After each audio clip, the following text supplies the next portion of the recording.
Dr. Michael Louis is the chairperson of the Independent Candidate Association. He joins us now to speak about this. A very good evening, and thank you so much for your time. Initially, the Constitutional Court, when it granted the first extension, it said that it thought that it was in the interest of justice. We've just seen you there say that you value the public participation aspect, which is why another extension is being sought. But the changes that were made, were they made timelessly, or is this what the frustration is over?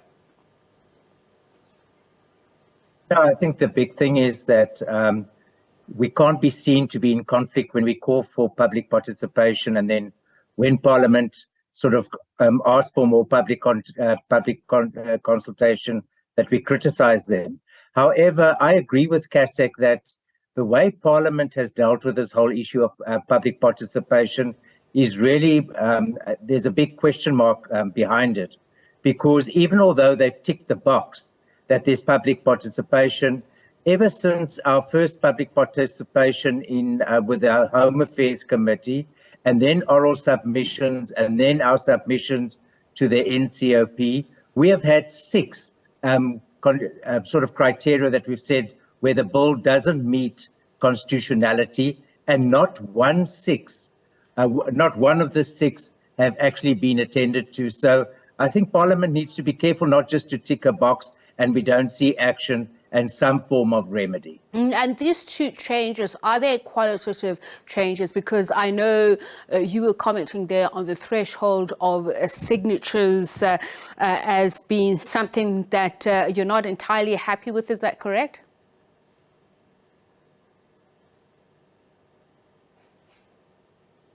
Hi, Dr. Louis. The changes that have been made, are they quality changes? Are they necessary?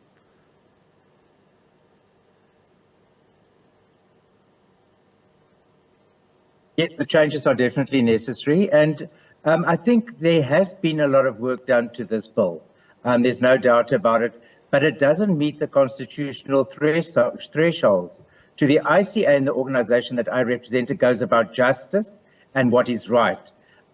It's absolutely quite appalling that independent candidates need to get between 14,000 and 19,000 signatures to be able to qualify. Right now, as I sit here, if an independent candidate comes to me and say they're wanting to stand as an independent candidate according to this bill, I unfortunately have to advise them that you need to join a political party, or you have to form your own movement or social structures, because you will never qualify according to this bill. The thresholds and barriers to entry are just too high. What are the international standards on this for countries who may have a similar electoral act to ours? Well, that's why we've been calling for a constituency-based system, because the standards to entry are much less, because they're broken up into constituencies. Yeah, you've got provinces that range from 4.2 million people to round about 8 million people in a province. So that's why the barriers to entry are just too high. And that's why we have been calling for a constituency-based system, but we realize it's just too late.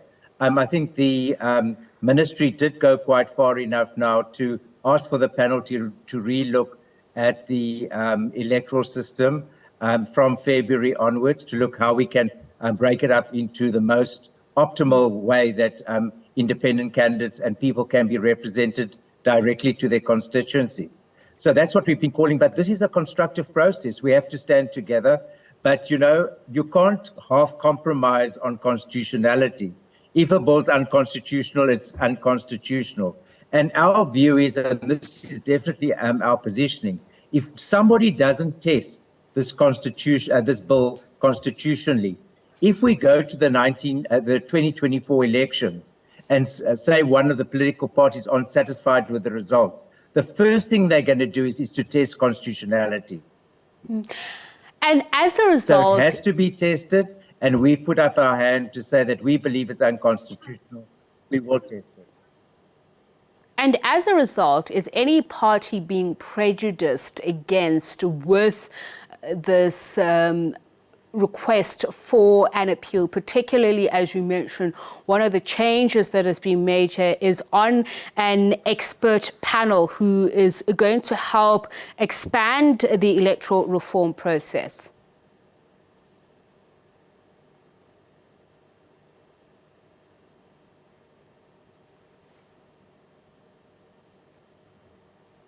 I think generally it's been accepted by everybody.